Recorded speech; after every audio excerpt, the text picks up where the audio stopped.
If you have been feeling exhausted, brain fog, head pressure coming on, dizziness, almost like you've been floating outside of your body, you are not alone. Yesterday, we had a long duration M1.9 solar flare erupt from active region 4992. Now, I know an M-class flare doesn't sound that impressive compared to an X-class flare, but this is the perfect example of why we should never judge a solar event by its flare class alone. This eruption produced a fast coronal mass ejection, generated a type 2 radio burst with an estimated shock speed of around 1,681 kilometers per second, and even triggered a S1 minor solar radiation storm as energetic protons reached Earth. A lot of people assume that only giant X-class flares can affect Earth, but it's simply not true. Sometimes these smaller eruptions, if it's magnetically configured enough, it can send energetic particles racing toward the planet within minutes, and that's exactly what we saw yesterday. These particles race towards Earth, they affect satellites, they affect aviation, they affect high-frequency radio communications, and our magnetic environment, including you yourself,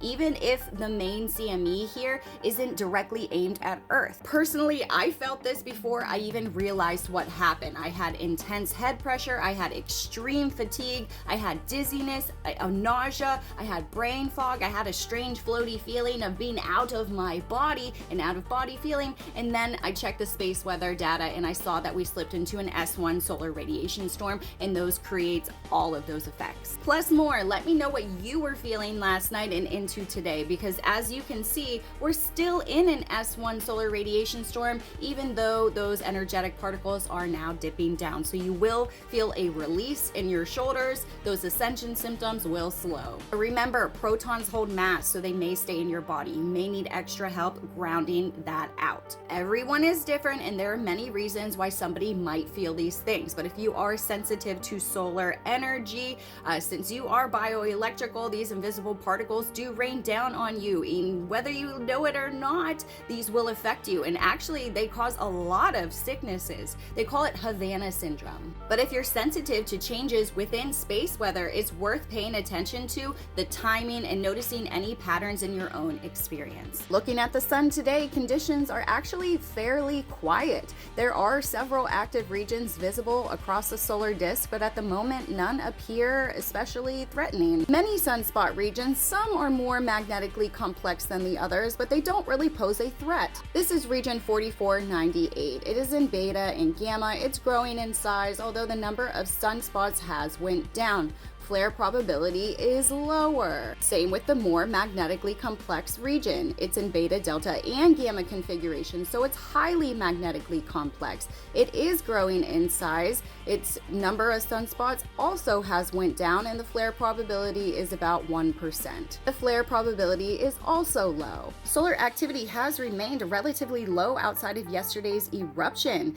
and as you can see, the flare probabilities are low as well. C-class flares, we will continuously get them with a 95%. An M-class flare will be about a 30%. That X-class flare probability is about at a 1, and the proton percentage, because of that S1 solar radiation storm, is a 40%. The coronal hole in the sun's southern hemisphere is still there, but because of its current position, it isn't sending a significant high-speed solar wind stream directly toward Earth right now.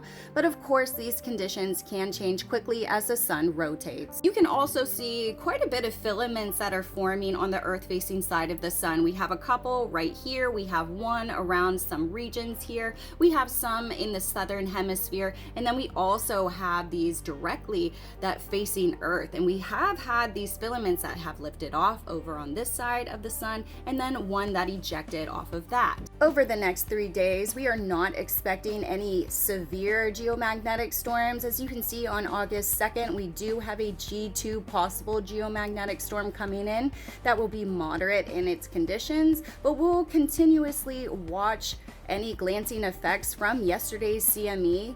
But unless any new eruptions occur, conditions could remain relatively calm. I always encourage people to become more space weather aware, because our technology, it depends on space weather, and understanding what's happening on the sun really helps us better understand what's happening here on Earth. And I know you guys here with the Schumann residents are really freaking out because we've had spike after spike after spike, but there is a reason why you're getting these spikes right now, so I'm just gonna leave this neutrally right here. Because it looks like that Tomsk, Russia is getting a thunderstorm around the same exact time as those spikes that are happening on your Schumann resonance. Not everything that you see on the Schumann resonance is accurate. They could be these thunderstorms that are forming. It is important to note that this thunderstorm has been going on for the past several hours and is continuous, and that's what's causing the spikes here on the Schumann resonance. Looking ahead, I do not see that this is the last significant solar event that we will ever see. In fact, I see a much larger one happening towards the end of the year. I have been talking about it, but solar cycle 25, it's still active continuously.